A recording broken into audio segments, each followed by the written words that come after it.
My name is Miro Michael. I'm a social inclusion specialist and disability rights advocate. In any organization to survive, it supports the government's intervention.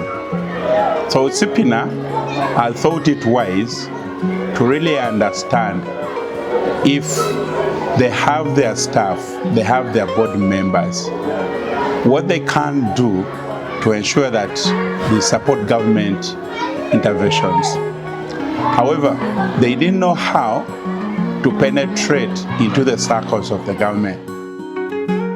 So they're here to share experiences on how best they can engage the stakeholders and the duty bearers to make sure that the rights of children and youth with cerebral palsy are met. So into here they want to learn, how do I inform a stakeholder? How do I consult a stakeholder? How do I involve the stakeholder? How do I empower the stakeholder? So all those levels, the 5 levels of approach to engagement is why they are here.